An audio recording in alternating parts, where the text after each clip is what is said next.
வணக்கம். நீங்கள் இணைந்து கொள்வது நியூஸ் ஃபர்ஸ்டின் பிரதான செய்திகளுடன். உங்களுடன் இணைந்து கொள்வோர் சந்திரிகா ஆறுமுகம், சிசிரகுமார், கிருஷாந்த் ராஜ். இன்றைய விரிவான செய்திகளுக்கு செல்லும் முன்னர் தலைப்புச் செய்திகள். நீதிமன்றத்தில் ஆஜராகுமாறு கூட்டமைப்பு பொதுச் செயலாளருக்கு அறிவித்தல். கூட்டங்களுக்கு இடையூறு ஏற்படுத்துவது தொடர்பில் சரத் பொன்சேகா தேர்தல்கள் ஆணையாளரிடம் முறைப்பாடு. அனல் மின் நிலையங்களிலிருந்து அதிக விலையில் மின்சாரத்தை கொள்வனவு செய்வதே மின் கட்டண அதிகரிப்புக்கான காரணமா? சில நாடுகளுக்கு மாத்திரம் அதிகாரம் கிடைக்கும் சர்வதேச கிரிக்கெட் பேரவையின் புதிய நிர்வாக சட்டம் குறித்து தொடர்ந்தும் சர்ச்சை. விரிவான செய்திகள். கச்சத்தீவு பகுதியில் மீன்பிடிப்பதற்கான உரிமை தமிழக மீனவர்களுக்கு இல்லை என சென்னை உயர்நீதிமன்றத்தில் இந்திய மத்திய அரசாங்கம் அறிவித்துள்ளது. சர்வதேச கடல் எல்லைகளை மீறி இலங்கை கடற்பரப்பினுள் பிரவேசிக்கின்றமையினால் தமிழக மீனவர்கள் இலங்கை கடற்படையினரால் கைது செய்யப்படுவதாக மத்திய அரசாங்கம் நீதிமன்றத்தில் விளக்கம் அளித்துள்ளது.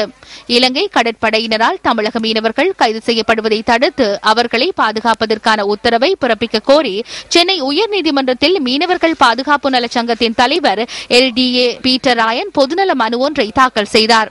இந்த மனு நேற்று விசாரணைக்கு எடுத்துக் கொள்ளப்பட்ட சந்தர்ப்பத்தில் இந்திய மத்திய அரசாங்கம் தமது விளக்கத்தை சமர்ப்பித்துள்ளதாக தி இந்து செய்தி வெளியிட்டுள்ளது. கடல் எல்லைகள் தொடர்பாக இந்தியா இலங்கை நாடுகளுக்கிடையே கடந்த 1974 மற்றும் 1976 ஆண்டுகளில் ஒப்பந்தங்கள் கைச்சாத்திடப்பட்டதாக மத்திய அரசாங்கத்தின் பதில் மனுவில் சுட்டிக்காட்டப்பட்டுள்ளது. இந்தியா மற்றும் இலங்கைக்கு இடையிலான கடல் எல்லை பிரச்சினையும் கச்சதீவின் உரிமையும் ஏற்கனவே தீர்மானிக்கப்பட்டுள்ளமை தொடர்பில் அதில் குறிப்பிடப்பட்டுள்ளதாக தி இந்து செய்தி வெளியிட்டுள்ளது. கச்சதீவு பகுதிக்கு இந்திய மீனவர்கள் வலைகளை உலர்த்தவும் ஓய்வெடுக்கவும் செல்லலாம் என்றும் புனித அந்தோனியார் ஆலயத்தில் வழிபாடுகளை மேற்கொள்ளலாம் என்றும் இந்திய மத்திய அரசாங்கம் சென்னை உயர்நீதிமன்றத்தில் விளக்கம் அளித்துள்ளது. எனினும் கச்சதீவை சுற்றியுள்ள பகுதியில் மீன்பிடிப்பதற்கு இந்திய மீனவர்களுக்கு உரிமை இல்லை என்று மத்திய அரசாங்கத்தின் பதில் மனுவில் வலியுறுத்தப்பட்டுள்ளது. இதற்குமே தமிழக மீனவர்கள் இலங்கை கடற்பரப்புக்குள் அத்துமீறி பிரவேசிப்பதை தடுக்கும் வகையில் அவர்கள் மத்தியில் விழிப்புணர்வை ஏற்படுத்துவதற்காக பல்வேறு நடவடிக்கைகளை இந்திய அரசாங்கம் மேற்கொண்டு வருவதாகவும் அதில் தெரிவிக்கப்பட்டுள்ளது. இரு நாட்டு மீனவர் பிரதிநிதிகளுக்கிடையே பேச்சுவார்த்தைகளை நடத்துவதற்கான ஏற்பாடுகளை மேற்கொண்டுள்ளதாகவும் இந்திய மத்திய அரசாங்கம் சென்னை உயர்நீதிமன்றத்தில் தாக்கல் செய்துள்ள பதில் மனுவில் தெரிவிக்கப்பட்டுள்ளது.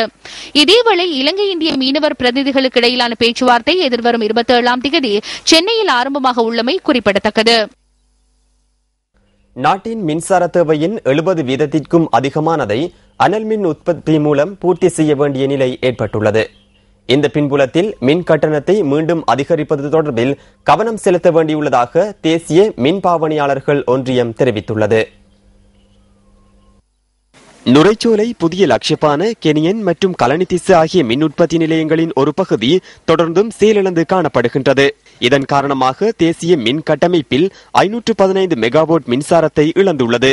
நேற்றைய தினம் 72.8% மின்சாரம் அனல் மின் உற்பத்தி நிலையங்களினாலேயே உற்பத்தி செய்யப்பட்டுள்ளன. எஞ்சியவை நீர் மற்றும் காற்றினால் உற்பத்தி செய்யப்பட்டுள்ளன. இந்த பின்புலத்தில் இலங்கை மின்சார சபை தனியார் நிறுவனங்களிலிருந்து மின்சாரத்தை கொள்வனவு செய்ய முனைந்துள்ளதாக தேசிய மின் பாவனையாளர்கள் ஒன்றியம் தெரிவிக்கின்றது. கட்டமைப்பிலிருந்து நீக்கியிருந்த 3 உராய்வு எண்ணெய் உற்பத்தி நிலையங்களை மீண்டும் இணைத்துக் கொள்வது தொடர்பில் இலங்கை மின்சார சபை கலந்துரையாடியுள்ளதாக எமக்கு அறிய கிடைத்துள்ளது. குறிப்பாக துரதிர்ஷ்டவசமான நிபந்தனைகளுடன் அந்த உரிமையாளர்களுடன் கலந்துரையாட வேண்டியுள்ளது. இலங்கை மின்சார சபை மீண்டும் இந்த எண்ணெய் மாஃபியாவில் சிக்கி மக்கள் மீது சுமையை திணிக்கும் பயணத்தை தொடர்கின்றது என்பது தெளிவாகின்றது.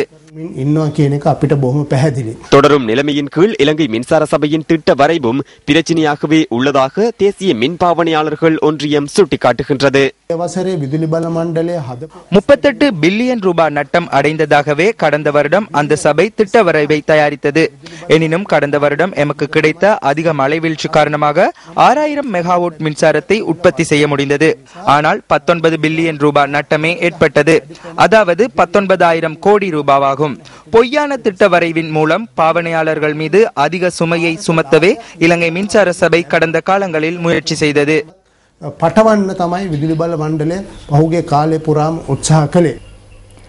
மின்சாரத்துறையில் தற்போது ஏற்பட்டுள்ள பிரச்சினை தொடர்பில் ஐக்கிய தேசிய கட்சியின் பாராளுமன்ற உறுப்பினர் சஜித் பிரேமதாச இன்று கருத்து தெரிவித்தார்.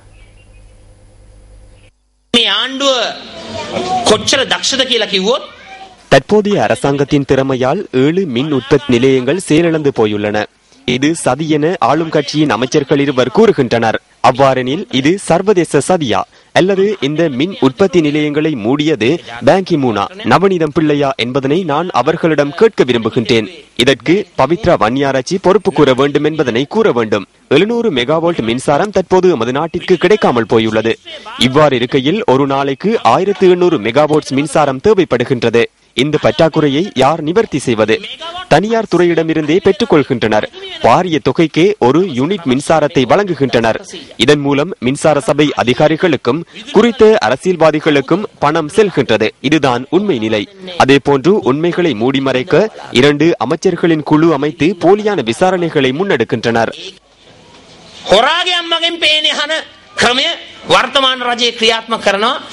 அம்பலத்தொட்ட வளவத்த பிரதேசத்தின் 100 பிள்ளைகளுக்கு வங்கிக் கணக்குகளை வழங்கி வைக்கும் நிகழ்வில் கலந்து கொண்டு உரையாற்றுகையிலேயே சஜித் பிரேமதாச இவ்வாறு தெரிவித்தார்.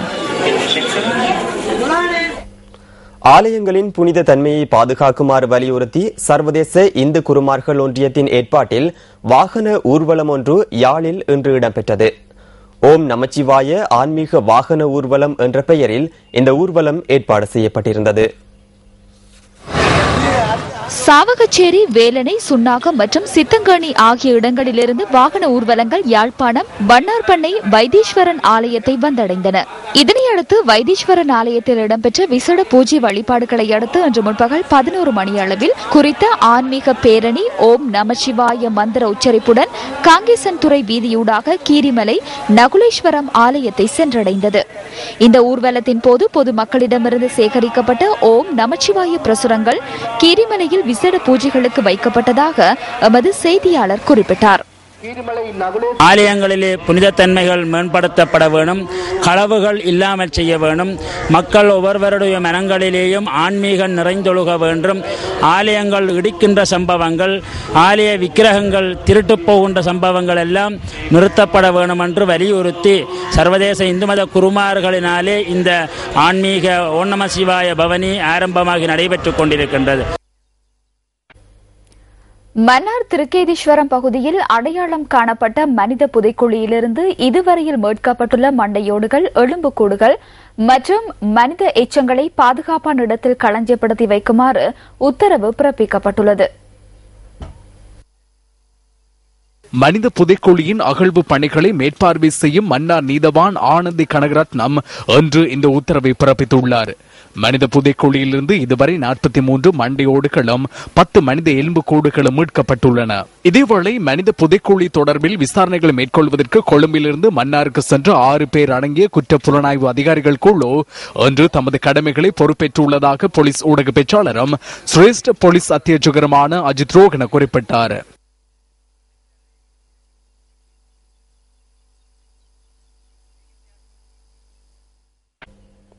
தேர்தல் பிரசார நடவடிக்கைகளின் போது ஏற்பட்ட தடைகள் தொடர்பில் ஜனநாயக கட்சியின் தலைவர் சரத் பொன்சேகா இன்று தேர்தல்கள் ஆணையாளருக்கு தெளிவுபடுத்தினார்.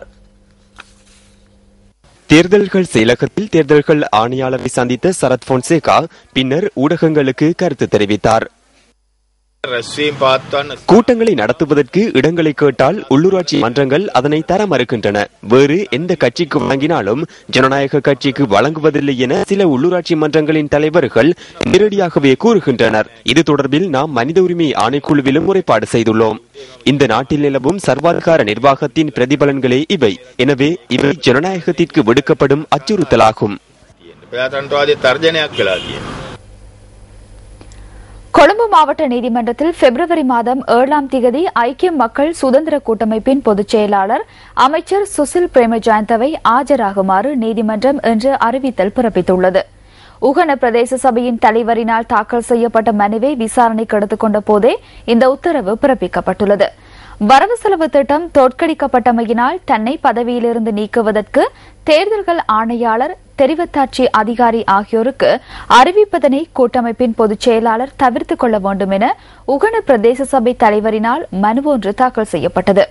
தலைவரை பதவியிலிருந்து நீக்கும் அளவுக்கு காரணம் ஒன்று கிடையாது எனவும் அது சட்ட விதிக்கு உட்பட்டதல்ல எனவும் அந்த மனுவில் மேலும் குறிப்பிடப்பட்டுள்ளது. கொழும்பு சாமவிகாரை வளாகம் ஜனாதிபதி மஹிந்த ராஜபக்ச தலைமையில் இன்று திறந்து வைக்கப்பட்டது. மகாசங்க நாயக்க தேரர்கள் ஆசிர்வாதம் வழங்க புதிய விகாரை வளாகத்தை ஜனாதிபதி திறந்து வைத்தார். இதேவேளை தாவூத் போரா பக்தர்களின் ஆன்மீக தலைவரான சையது முகமது புர்ஹானுதீனின் மறைவு தொடர்பில் ஜனாதிபதி மஹிந்த ராஜபக்ச நேற்று தனது அனுதாபத்தை தெரிவித்தார். பம்பலப்பிட்டி தாவூத் போரா மத்திய நிலையத்திற்கு நேற்று மாலை சென்ற ஜனாதிபதி தனது அனுதாபத்தை தெரிவித்ததுடன் அங்கு கையொப்பமிட்டார்.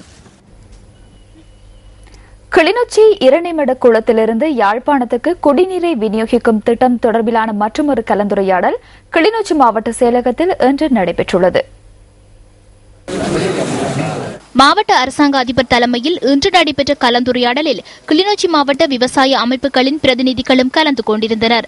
இரணைமடு குளத்திலிருந்து யாழ்ப்பாணத்திற்கு குடிநீரை விநியோகிக்கும் திட்டத்திற்கு இதன்போது விவசாயிகள் தமது எதிர்ப்பினை மீண்டும் வெளிப்படுத்தியுள்ளனர். இந்த திட்டம் தொடர்பில் மற்றொரு கலந்துரையாடலை நடத்த உள்ளதாக கிளிநொச்சி மாவட்ட அரசாங்க அதிபர் ரூபாவதி கேதீஸ்வரன் இன்று அறிவித்துள்ளார். இந்த திட்டம் ஒரு பல நோக்க திட்டமாக, அதாவது நீர் வளங்களும் மற்றும் யாழ்ப்பாணத்துக்கு நீர் வழங்குகின்ற திட்டமாக கொண்டு இந்த திட்டத்தை நடைமுறைப்படுத்துவதானால் தாங்கள் அதை வன்மையாக எதிர்ப்பதாக தங்களுடைய கருத்தை தெரிவித்திருக்கிறார்கள். இந்த வேளையில் நான் கூறக்கூடியதாக இருக்கும், எவ்வாறு இருப்பினும் இரணைமடு குளம் என்பது பல நோக்கத்தை கொண்டதான ஒரு குளமாகத்தான் அமையும். ஏனென்றால் எங்களுடைய மாவட்டத்தில் இருக்கின்றதான மக்களுக்கான நீர் வளங்கள் தேவைகளை பூர்த்தி செய்வதற்கு இந்த குளத்திலிருந்து தான் நாங்கள் நீர் வழங்க வேண்டிய தேவை இருக்கின்றது. எனவே இது பல நோக்கு கொண்டதான ஒரு திட்டமாக இந்த திட்டம் எவ்வாறாயினும் இந்த குளம் பல நோக்கு கொண்டதான ஒரு குளமாகத்தான் மாற்றம் பெற்று வருகின்றது. மாத்தளை நகரில் எழுந்தருளியிருக்கும் அருள்மிகு ஸ்ரீ முத்துமாரியம்மன் தேவஸ்தான மாசிமக மகோற்சவத்தின் கொடியேற்றம் இன்று இடம்பெற்றது. கனகாமம் என்று அழைக்கப்படும் மாத்தளை ஸ்ரீ முத்துமாரியம்மன் தேவஸ்தானத்தின் மாசிமக மகோற்சவத்தின் கொடியேற்றம் இன்று காலை விசேட பூஜைகளுடன் நடைபெற்றது. இன்று இடம்பெற்ற கொடியேற்ற நிகழ்வில் பக்தர்கள் பலர் கலந்து கொண்டிருந்தனர். மகோற்சவத்தின் பஞ்சரத பவனி எதிர்வரும் 15ஆம் தேதி நகர்வலம் வர உள்ளது. அதனையடுத்து பிப்ரவரி 17ஆம் தேதி தீர்த்தோற்சவமும் 18ஆம் தேதி பூங்காவன திருவிழாவும் நடைபெற உள்ளது. கிளிநொச்சி மாவட்ட வைத்தியசாலையின் கர்ப்பிணி தாய்மார்களுக்கான பரிசோதனைகள் இடம்பெறாமையினால் அங்கு வந்த தாய்மார்கள் பாரிய அசௌகரியங்களுக்கு உள்ளாகியுள்ளனர். இன்று காலை 9 மணி தொடக்கம் 2 மணி வரையில் கிளிநொச்சி மாவட்ட வைத்தியசாலையில் கர்ப்பிணி தாய்மார்கள் இரத்தம் மற்றும் சிறுநீர் பரிசோதனைகளுக்காக காத்திருந்ததாக எமது செய்தியாளர் தெரிவித்தார். பல தாய்மார்கள் மயங்கி விழுந்ததாகவும் எமது பிராந்திய செய்தியாளர் குறிப்பிட்டார். எவ்வாறாயினும் குறித்த இடத்தில் செய்தி சேகரிக்க ஊடகவியலாளர்களுக்கு அனுமதி வழங்கப்படவில்லை என எமது பிராந்திய செய்தியாளர் தெரிவித்தார். இந்த சம்பவம் தொடர்பில் வைத்தியசாலையின் அதிகாரியொருவரிடம் நாம் வினவினோம். அவ்வாறானதொரு நிலைமை வைத்தியசாலையில் நிலவவில்லை என அவர் குறிப்பிட்டார். திருகோணமலை கிண்ணியா தேசிய பாடசாலையின் கட்டடம் ஒன்றின் பாகங்கள் சில திடீரென உடைந்து வீழ்ந்துள்ளன. கிண்ணியா தேசிய பாடசாலையின் இப்னு கால்தூன் கட்டடத்தில் திடீர் வெடிப்புகள் ஏற்பட்டிருந்த நிலைமையில் அதன் பாகங்கள் சில நேற்றைய தினம் உடைந்து வீழ்ந்துள்ளதாக எமது செய்தியாளர் தெரிவித்தார். 2 மாடிகளை கொண்ட கட்டடத்தில் ஏற்பட்ட சேதத்தை அடுத்து அந்த கட்டடத்தில் கல்வி பயின்று வந்த சுமார் 320 மாணவர்கள் அங்கிருந்து வெளியேற்றப்பட்டுள்ளனர்.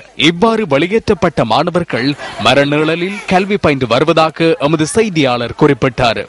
கிண்ணியா தேசிய பாடசாலையில் சுமார் 2248 மாணவர்கள் கல்வி பயின்று வருகின்ற நிலைமையில் குறித்த பாடசாலை கட்டடத்திலிருந்து வெளியேற்றப்பட்டுள்ள மாணவர்களுக்கு மாற்று வகுப்பறைகளை வழங்குவதற்கான வசதிகள் தம் வசம் இல்லை என பாடசாலை நிர்வாகம் தெரிவிக்கிறது.